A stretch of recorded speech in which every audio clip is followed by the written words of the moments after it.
In 1869, the Union Central Pacific Railroads joined their rails in the Utah Territory and forged the destiny of a nation that defined the completion of the first transcontinental railroad that included the ceremony, the Golden Spike moment. Today we are at a similar event. However, there are no rails, no locomotives, just a railroad right-of-way and a piece of asphalt.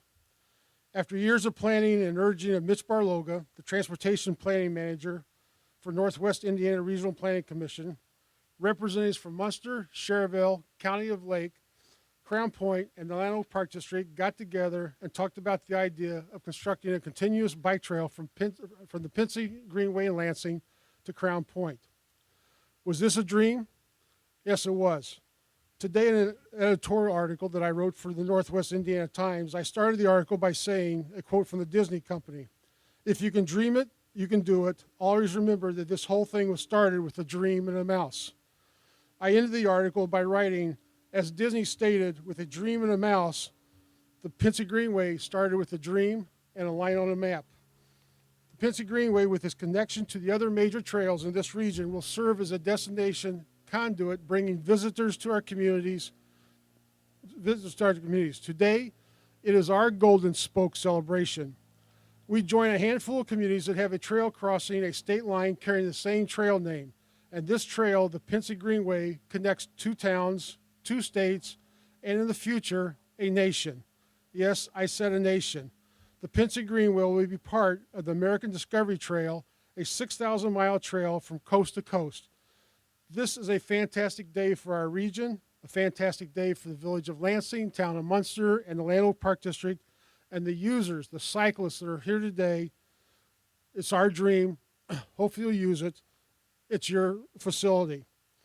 From a line on a map, with a lot of help from individuals, their determination, and a support of a dream, that's why we're here today, celebrating the Pennsy Greenway. The Pennsy Greenway now crosses the state line. It is now in the hands of the stakeholders along the Pennsy to make this hard work of others turn into a positive economic, social, and health benefits for this location. I'm not sure I'm standing in Munster or if I'm standing in Lansing, but whatever it is, today it doesn't make any difference. This event really is certain special for me because in 1995, this is when Lansing had the opportunity to take a look at trying to buy this property. I was serving on a planning and zoning board, and at the time, Mayor West said, "Norm, we hear that the railroad property could be for sale. We'd like to maybe start working on it for a bike path." So he said, "Could you get started on that and see what we can do?" So about 2 weeks later, Mayor and I and our village attorney, Tom Panicki, flew to Pittsburgh, to talk to the person in charge of real estate. We made an agreement to buy the property, and a month or two went by, and nothing was going on. And I got a hold of the people in Pittsburgh, and they said, "Well, the fellow you're dealing with retired." So the railroad property, Pennsylvania, was in the process of selling between 1 and 2 different railroads at the same time. So it was really hard to get a hold of who actually owns the property or the railroad. But it ended up that we did acquire the property after a couple of years. We got it done, and certainly today, with the dedication that we're having today, is certainly really meaningful for me to be the mayor of Lansing now and have gone through this all the way through from the time we bought it, and proud to be here today. So thank you very much for coming out today. Now, we see the demand. We know what we want to do. We want to exercise. We want to be connected, communities being connected. We draw these imaginary lines. This is Indiana. This is Illinois. I'm the state representative for the 33rd District, the 34th District, whatever district. People just want to get around. They want to exercise. And this bike track that I support wholeheartedly was just an example of that. Folks just want to say, why can't I go from Indiana to Illinois? Why can't I just exercise along this path, determinative of what communities we are? And also, this is a great testament of the government and the tax dollars we spend. It's rare that regular folks get the opportunity to say, what is my state representative, what is the Department of Natural Resources doing for us?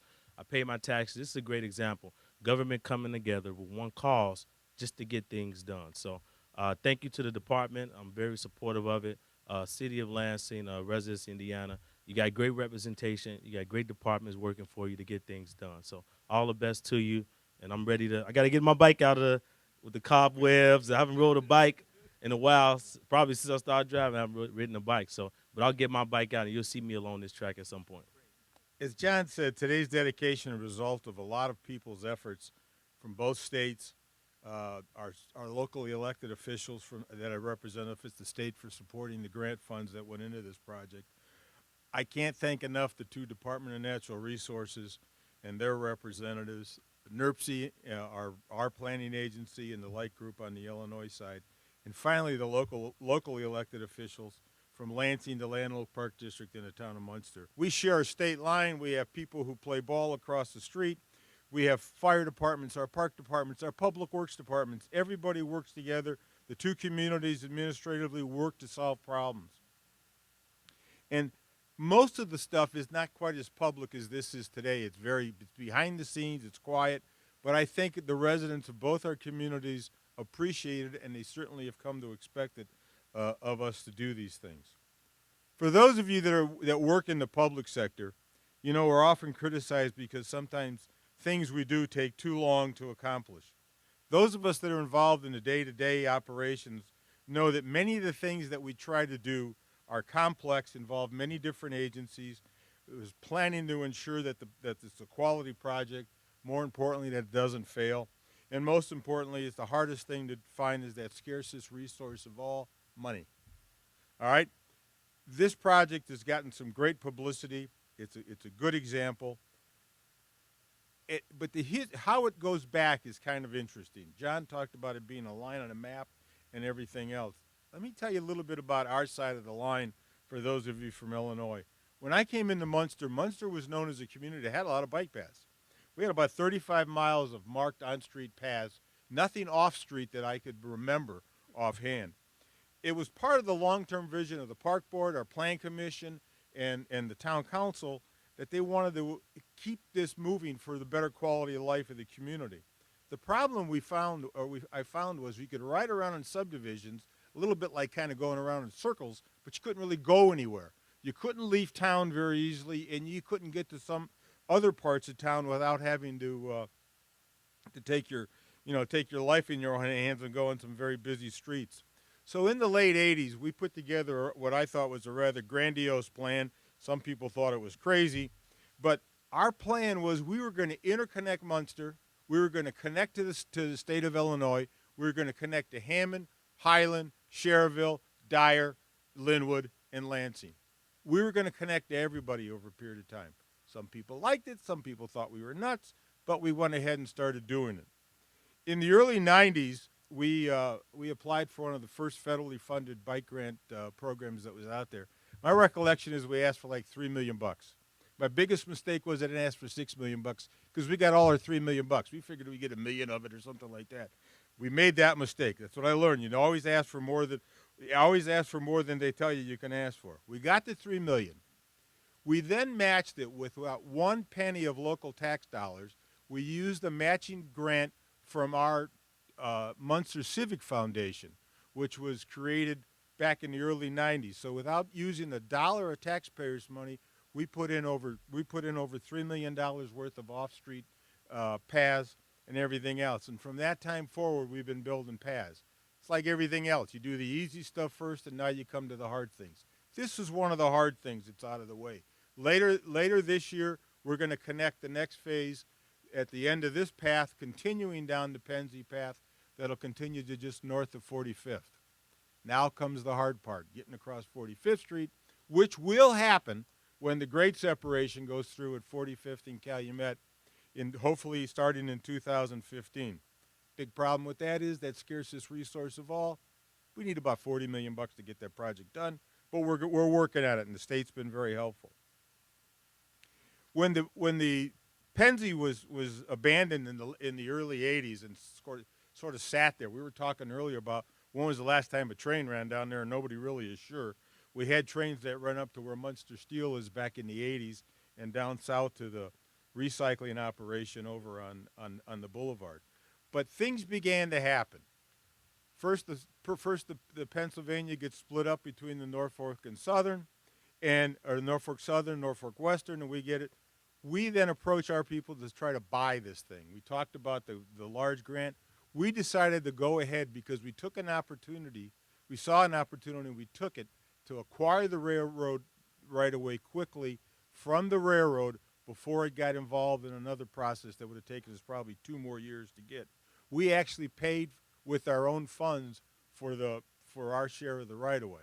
Sounds like we spent millions and millions of dollars. It's amazing how cheap this kind of right-of-way is when the railroad doesn't own the title to it. They own the fee easements. So I think we actually paid more money to survey everything than we did to buy the right-of-way itself. So it was a good deal for everything. We're working on other joint projects, and we think it's important for us to be able to do this stuff. Well, we're almost fully developed. We're now looking at infill projects as we go around. We're going to start next year.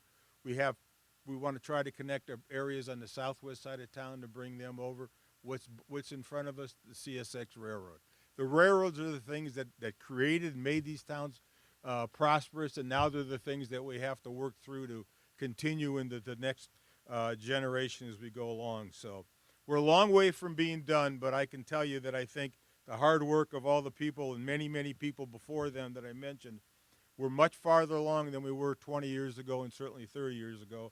And in 10 years, we're going to be light years ahead of where we are today. So I thank you for coming here. And I guess I would close by saying that projects like this, that those of us that have spent a lot of time in the public service, we remember that's why we got involved in working in public administration, public service, whether it's the county, the state, or state level, because it's these things that are everlasting and will go on for other generations. So thank you very much for coming today. As being the newest board member, I got involved for projects like this. I got involved because I was a guy who would go to meetings and complain and bring things up, and got to a point where it's, okay, either shut up or get involved. So I got involved. And I did a little research the last couple of weeks on bike paths in general, and John had said, can you speak on behalf of the park board in regards to what this really means to the park board? So I'm like, okay, for me, it means a lot of different things. It means family togetherness. My son and I use the bike path all the time. I talk to some other families, and they use it all the time. So that means a lot to me, not only as a resident, but as a park board member.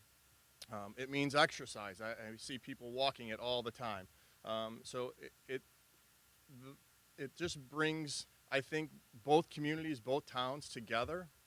I think it helps everybody. And you look at property value, but properties in general, everyone wants to be near a bike path. So on that end of it, I think it's great. I hope the rest of it continues and we keep the bike path moving and keep people moving.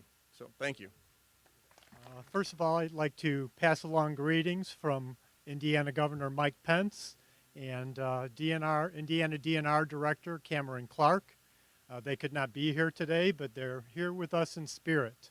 Interesting note is that I grew up just a few miles up the road, or we could say up the trail these days, over in Dalton, Illinois, which isn't too far from here, and spent a good deal of my life as a kid riding a bike around. We would make trips out to Wolf Lake and over the Calumet River and things like that. The area wasn't so built up back then. But earlier, before the ceremony started, I was talking to Frank over here from Munster, and he was telling me about how much he loved to ride his bike in those days as well. But the area has grown up so much that we don't feel so safe on the roads anymore. And so having facilities like this are so important for future generations to get out and do the things that we used to do and see our communities, from a different perspective. I'd like to say something about Indiana, where we've been with things the past few years. We came out with a state trails plan called Hoosiers on the Move in 2006, of which I set a copy on my table last night and forgot to bring it with me. But anyway, that trail plan calls for a trail within 7.5 miles or 15 minutes of all Hoosier residents. And that was a goal that we were going to set for the year 2016. Well, last year we realized we're already there. We already have a trail now within 7.5 miles of 98% of all Hoosier residents. And so we've raised the bar on that goal to now have a trail within 5 miles or 10 minutes of all Hoosier residents. And surprisingly, we're already at 93% of that goal as well. So this is not something that's just happening here in Munster or Lansing. It's happening all over the place. And it's important work that we're doing. When I look at our map of our state trails inventory, I see trails just all over. And I mean, sometimes it seems like it takes forever to get a trail, but when we look at the span of a lifetime or something, we are doing things very similar to what was done with the interstate system when it was built. And we're eventually going to have an interconnected system of trails, as somebody mentioned earlier, that not only cross through our communities and our regions, but cross our state and our nation. And we're leaving a legacy of something that is very essential to our communities and our economies. I give kudos to everybody that was involved in the making this project happen. I was here when Lansing opened its section a couple of years back for that opening day, and now we're very excited to be here, knowing that now you can come this way into Indiana as well and visit us. But yeah, this stuff is so important for our communities, to make them great places to live, work, and play. And we're excited that we have this happening today, and look forward to more of it across all of our communities in the future. Thank you. To say this is a special occasion for me is an understatement. I've been working with John and with other stakeholders, Tom and people in Munster and Lansing and these two communities and two states for nearly 15 years now in this project in one capacity or another, and to see it come to fruition today is quite amazing. Being in this profession as long as I have, you finally see the fruits of your endeavor if you stick around long enough.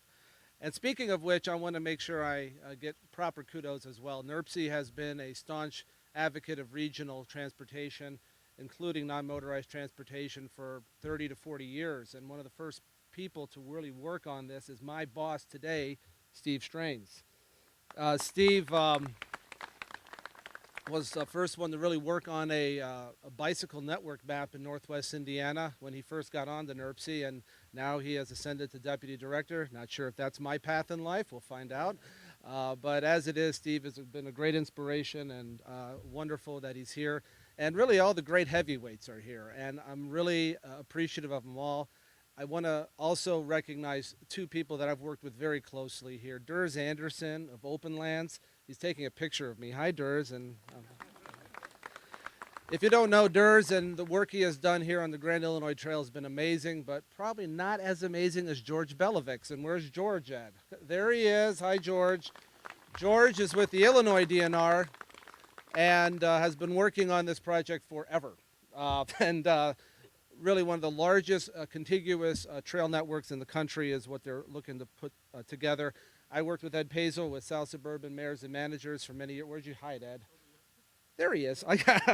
And I got to work with some wonderful people in Illinois, so I've been crossbreeding for many years. And so, again, this has been a lifetime of accomplishment. And for that reason, this trail really has a lot of special significance. You've already heard the speeches, and you understand what they're coming from here. But what drove me from the start was what you can have in the end.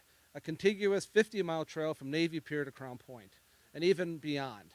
And that is happening. I talked about Durs and George. They're working on a gap that's been very difficult to work with in the village of Burnham. They're looking to get that accomplished with DNR help as well within the next, and even ComEd help, your utility company, within the next 2 or 3 years. We're working with Cherville to get it done. You're going to have at least 25 of those miles complete within the next couple years. So this trail has really taken on quite a bit of momentum. It's been wonderful to see, and it's been wonderful to have all of you here today for this occasion. Thank you. All of us at the Illinois Department of Natural Resources are thrilled that this interstate link, and by the way, which side am I on, actually? Oh. Well, all right, we can... I'm not, that's the point. I have to have governor's permission to do this. So bottom line is that trails are very important for all of us, but it's important for us to create safe places for children and families to recreate and to be healthy. Governor Pat Quinn, the guy over there on that side of the line, he tells me often that part of my mission is leave no child inside. Now those of us that are part of that movement to work on healthy living and getting children outdoors.